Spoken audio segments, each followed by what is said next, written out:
Hello, my name is Shedric, and I'm going to be giving a brief presentation on the Assemblies of God's history and governance.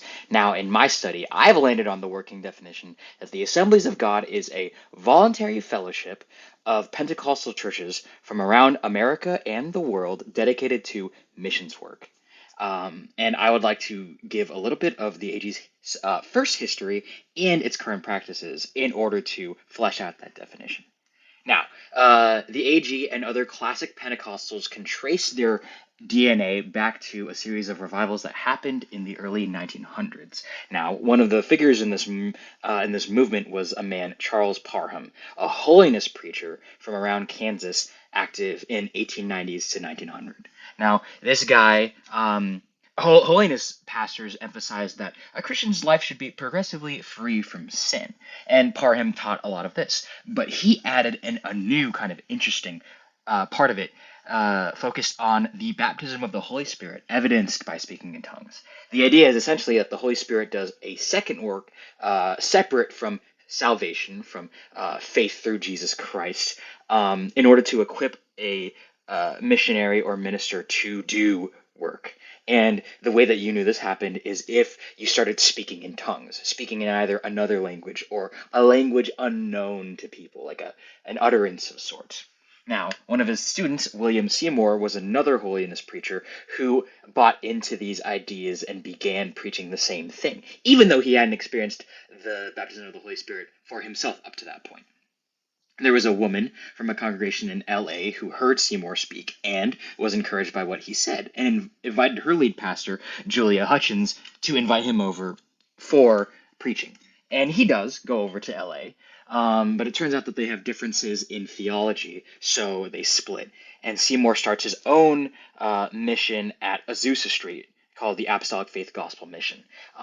This is the fellowship that became synonymous with the Azusa Street revivals. So in 1906, once Seymour starts preaching, talking about and using the gift of tongues in his congregations, another part of his early work was race mixing and class mixing. This has not been seen a lot in the church up to that point, and it and the speaking in tongues generated a lot of backlash to this movement. You can actually see that sort of backlash in the tone of this newspaper right here. But there are independent pastors and missionaries who buy into what Seymour is saying at Azusa Street. And a few of them in 1914 in Hot Springs, Arkansas, feel led to gather and talk about how the Holy Spirit might be leading them to collaborate to better serve God's mission. After some prayer and collaboration, they decide on the name, the Assemblies of God, and they consider this their first general council. Now, they plan a second general council in the same year so that they can hammer out the specific details of what the Assemblies of God is, laying the groundwork for a lot of the Assemblies of God functions that still exist to this day, like the national ministries and the colleges and the publication houses.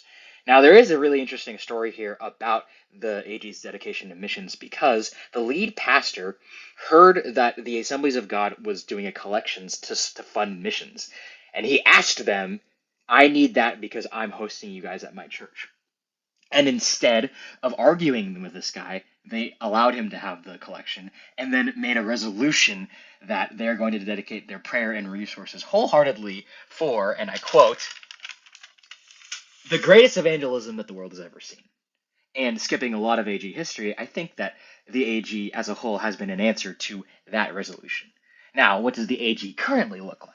I called it a voluntary fellowship at the start of this video, and what I mean by that is that it's split up into 67 districts, at least in the US. These districts basically follow state lines, but they also include language group districts, and they look at big things like outreaches, fellowship between local churches, and big leadership direction questions. Basically anything that a local fellowship is not equipped to handle, because local fellowships are sovereign and independent. meaning that as long as they adhere to the 16 fundamental truths, the correct doctrine by AG standard, and uphold a biblical standard of conduct, they can handle their own administration and executive functioning. Then there's also the national headquarters, which handles the things that the districts can't handle. They're a service organization, not a control organization, and they exist to oversee pastor credentials nationally, AG colleges, publications, public communication between the AG and everybody not AG, and the missions. And I did want to talk a little bit about the missions because the AG is dedicated to missions. In an interview, the current superintendent in 2020 said, "We see Pentecost and missions being hand in hand." And I think that there's a lot of resistance to non-Pentecostals or to Pentecostals from non-Pentecostals about the miracles, the Spirit. But I think that this is the AG's commitment to Spirit baptism and to the miraculous is for missions. It's for doing things. And if you actually read the words of Jesus in Acts 1:8, you will receive power when the Holy Spirit comes on you, and you will be my witnesses to the ends of the earth. I think that's the biblical pattern.